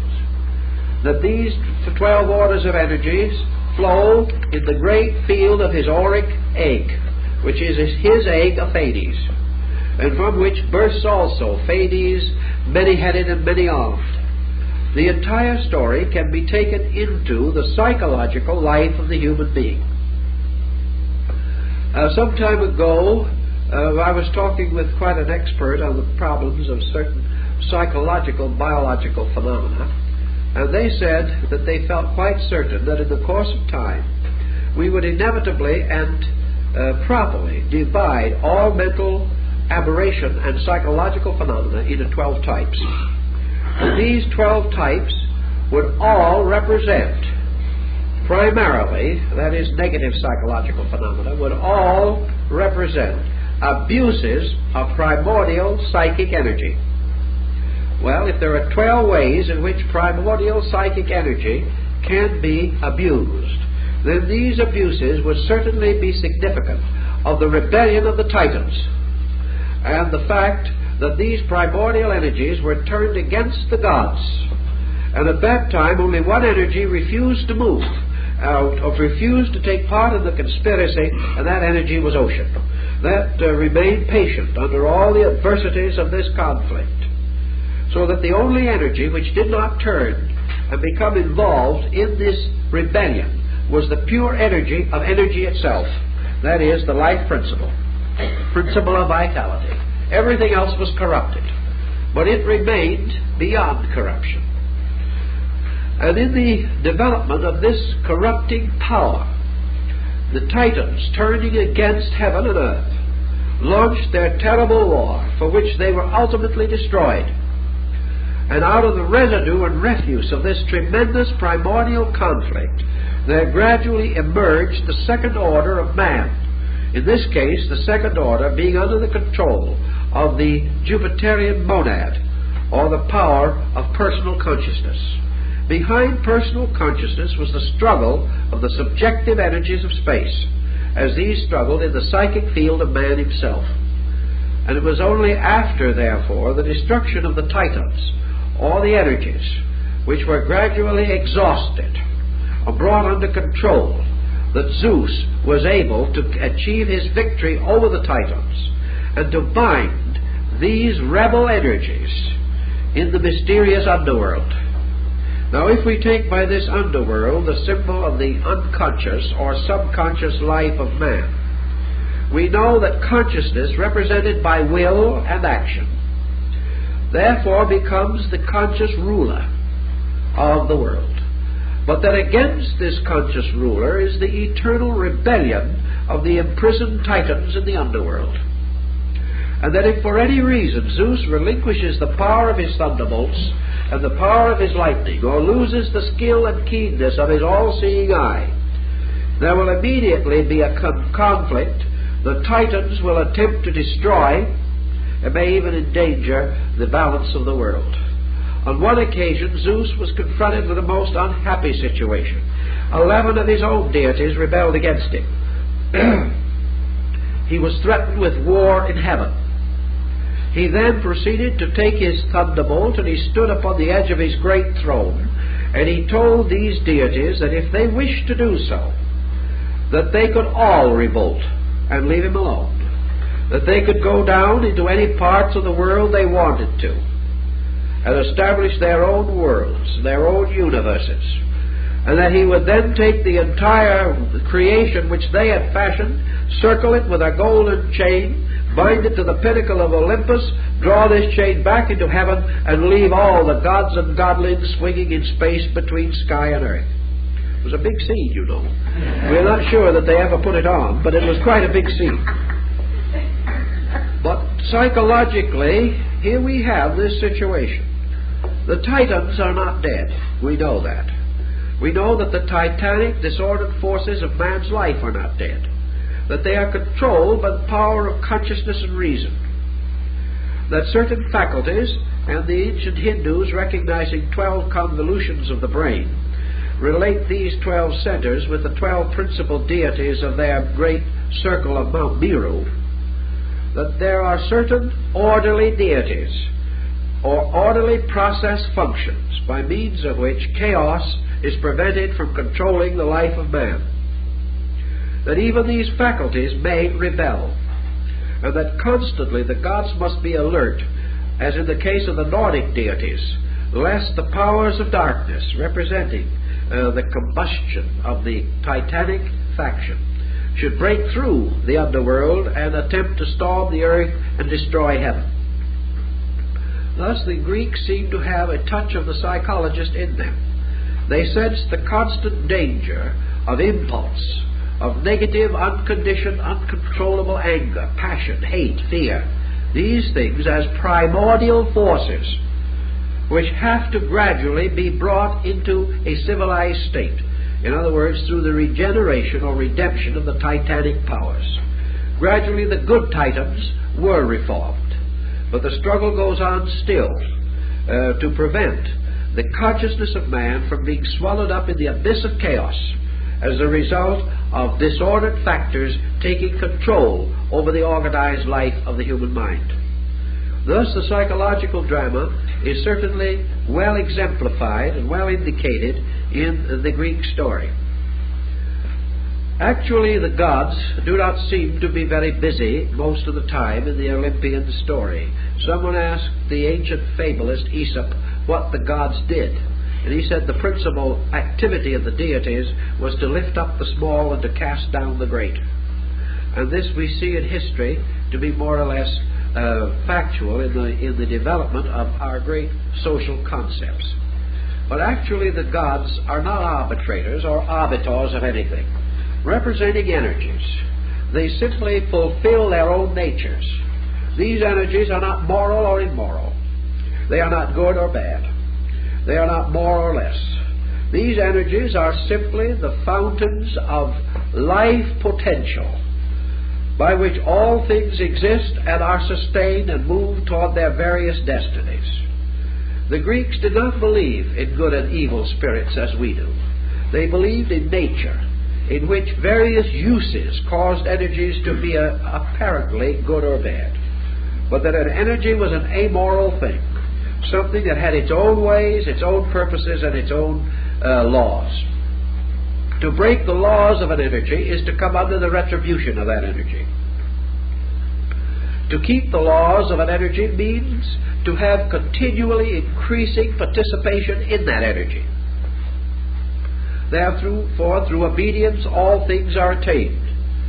And the problem of balancing and integrating the forces of these patterns constituted the great secret of Greek religion and philosophy. Pythagoras and Plato and Aristotle were well aware of the fact that man, having 12 dynamic factors, must bring them into order. He must not only use them, he must prevent them from injuring each other in the process of use. He must therefore bind his Olympian deities together into one harmonious body of cooperating powers. And he does this by establishing the sovereignty of reason, by means of which he brings all other things into their proper relationships with each other. Philosophy is this coordinating factor. It is by philosophy that man learns how to unite variables and to bring them into enduring patterns of harmony and mutual reciprocity. It is only by philosophy, therefore, that the individual can learn the significance of intervals. Intervals being the spaces between things. In this case, qualitative intervals. Here we have intuition as a kind of quality. Against intuition, we must balance judgment, another kind of quality. Against intuition and judgment, we must triangulate beauty, the man's aesthetic concept of life. These things must be discovered not to be contradictory in themselves, nor shall they frustrate one another, nor shall the service of one result in the neglect of the other.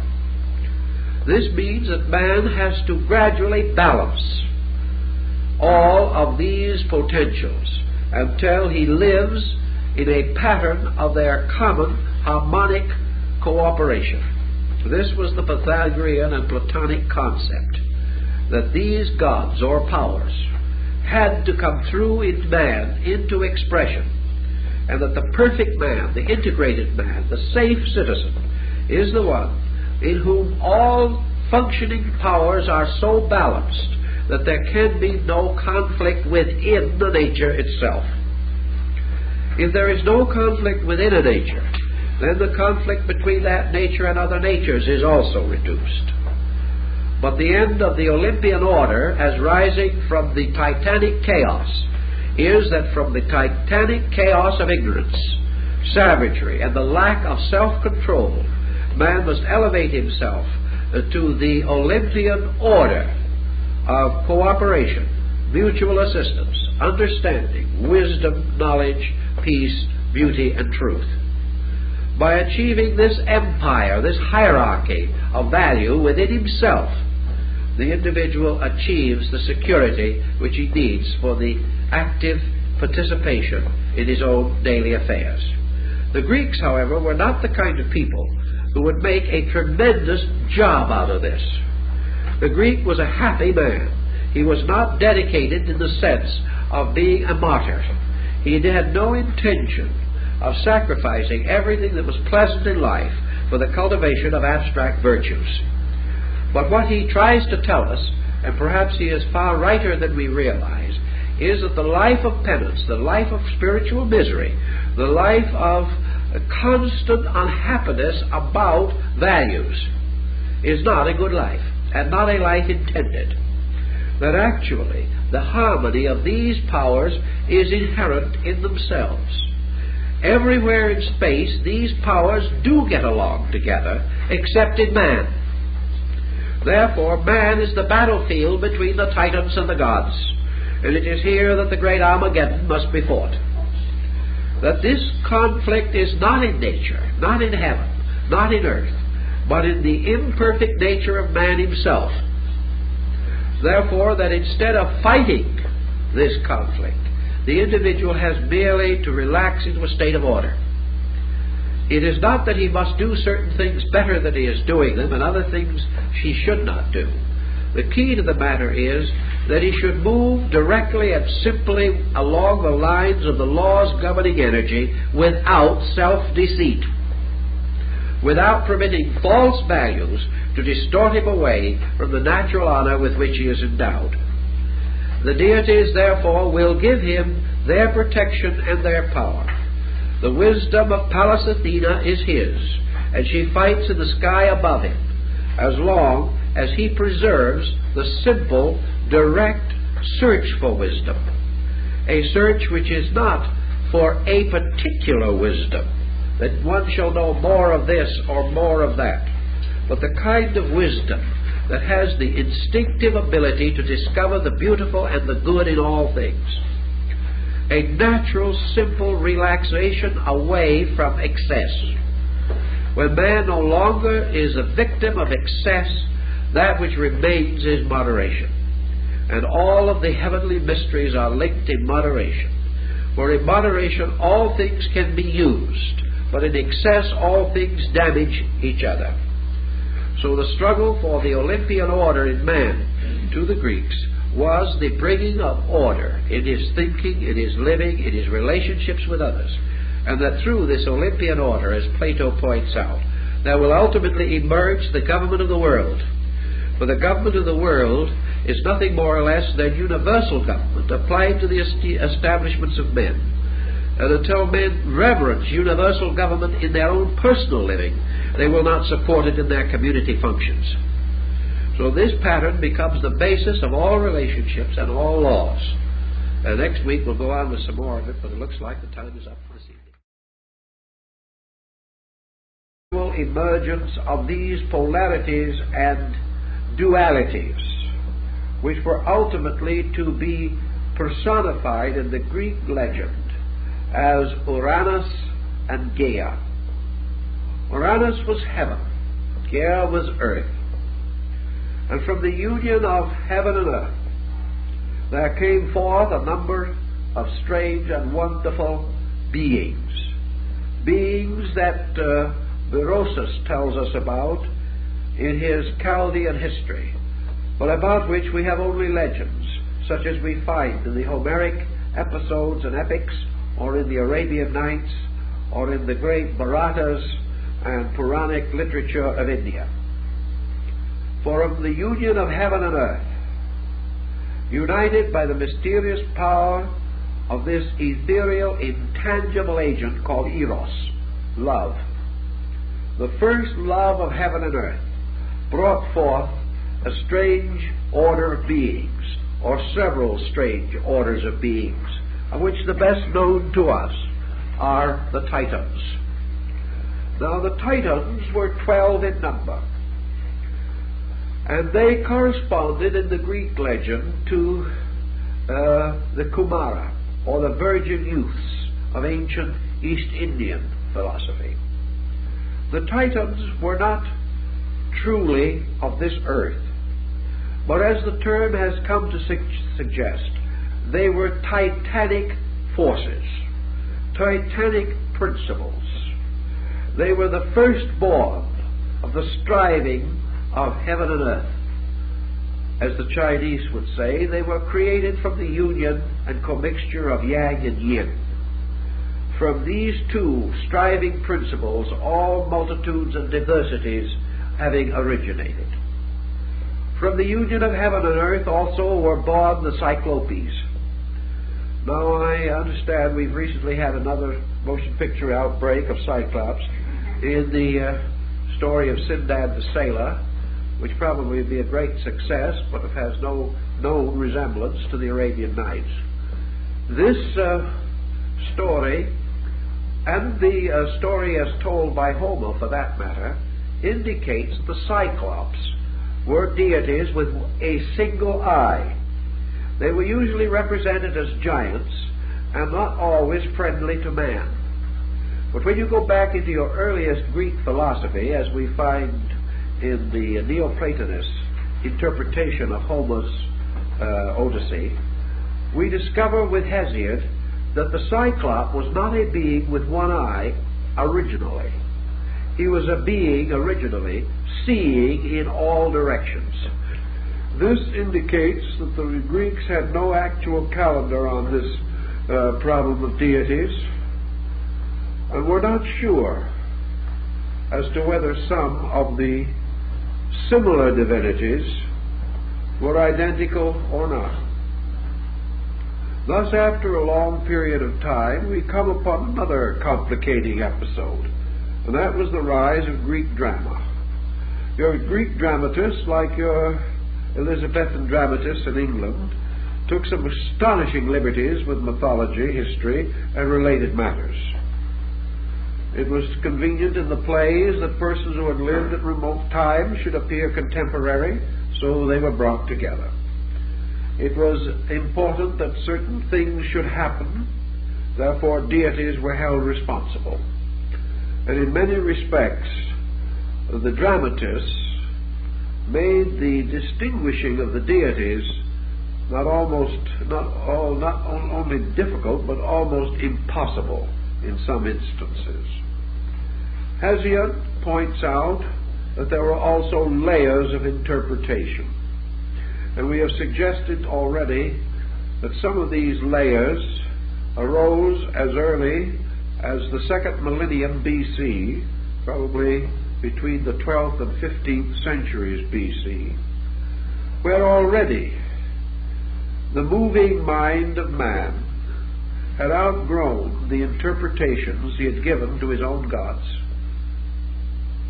It is impossible to hold the human being to interpretations that no longer satisfy his consciousness. He will not worship deities whose codes and actions and conducts are inferior to his own. And as he grew, he began to refine and interpret.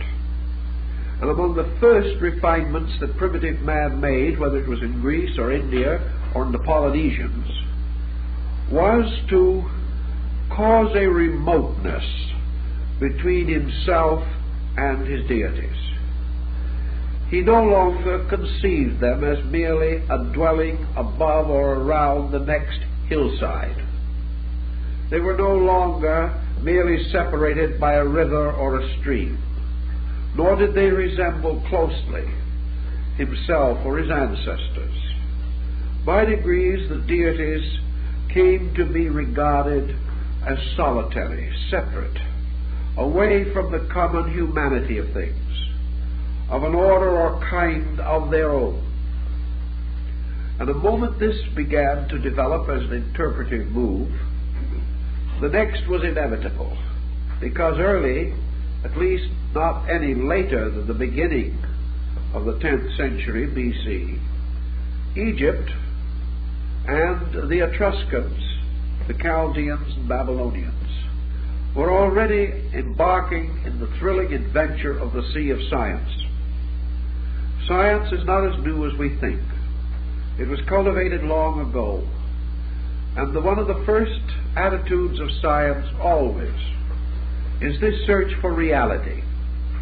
And primitive scientists were well aware that the mythological accounts familiar in their times could not be literally accepted. They were fully aware that there were explanations for things far more reasonable than the folklore and more susceptible of value to the individual. As a result of this dawning scientific attitude, it became customary to interpret the deities more and more psychologically, to regard them either as physiological or psychological processes in nature.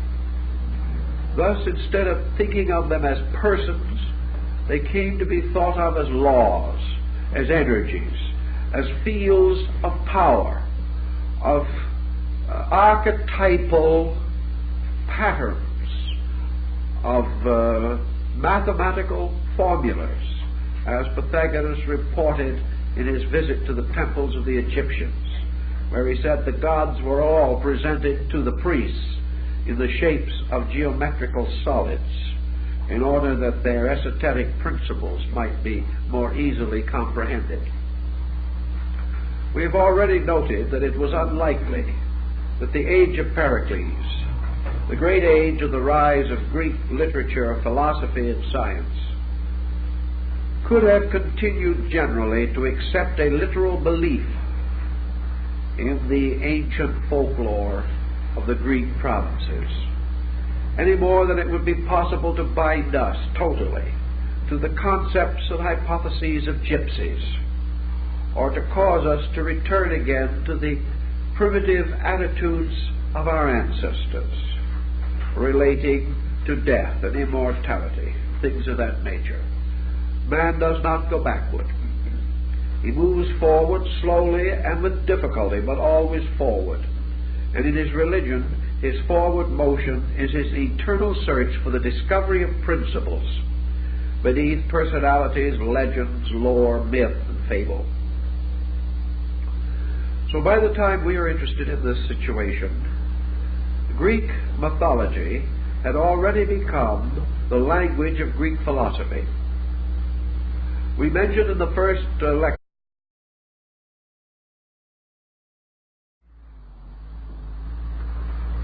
as we suggested to you in the first of this series, our Greek mythology did not arise from a single source, but as was usually the case among ancient peoples, the mythological systems gradually amalgamated. They came together as separate culture units became more commonly aware of their relationships and values. Also, as remote regions attained civilization, and in the course of wars and conquests, there gradually assembled an almost incredible diversity of names, local names for deities, names for principles observed by man. On the level of observation, his findings were usually similar, if not identical. But because of language barriers and from lack of communication with those of similar interests in other parts of the world, each of these culture groups developed its own names for almost the same ideas and principles. As time went on, most of the smaller groups, the smaller culture groups, united to form the great group of Hellenic culture patterns which we have come to know as Greece. Even as late as the Roman conquest, however, we cannot say that the Greeks themselves were fully aware of all of their own borrowings. They were not certain that they had exhausted the possibilities of the various peoples that had come under their domination. This, of course, is brought to our attention by the episode at the Areopagus when St. Paul saw the altar to the unknown God. He inquired and learned that a plague had attacked Athens, and that offerings had been made to all the gods that the people knew, but the plague continued. So they made an altar to any god whom they had neglected. Immediately the plague ceased. I'm sure that there would be nothing more terrible than to assume that Greek mythology is identical with Greek religion. Such is not the case, any more than it would be fair to say that Grimm's fairy tales are identical with modern science. Nor should we assume that those who love the story of Cinderella necessarily believe it. Yet when we read Cinderella, there is something believable about it. And this thing that is believable about it is our own internal conviction of the victory of right. It becomes a moral legend, a fable which has to do with the final and ultimate triumph of good over evil, of virtue over conspiracy, of love over hate, of unselfishness over selfishness, and of purity over corruption. These things are believable. They were believable to the Greeks in their times, in their legends also. So gradually the believing of legend moved from the literal to the moral, to the ethical, to the cultural, perhaps finally to the scientific, philosophical, and ultimately to the spiritual. But always it was a way of unfolding a meaning in things, rather than a plain or simple acceptance of the outer structure of fable or myth. We've already given a brief summary of the creation as it was set forth, at least in the time of Hesiod, and later unfolded by Plato and Proclus. We might add something, however, to the previous account in order to make it as complete as possible.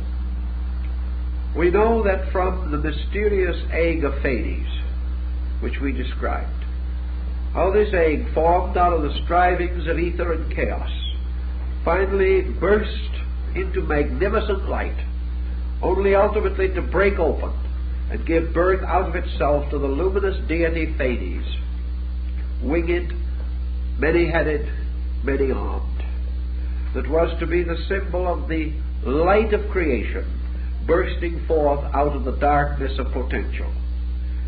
The shell of the egg of Hades therefore became heaven and earth, raised upon great and immortal foundations. Its upper golden hemisphere became the sky, and its lower silver hemisphere became nature. And thus we had arise in our myth the first contrasting of God and nature, of the divine and the mortal, of the eternal and the temporal, and the gradual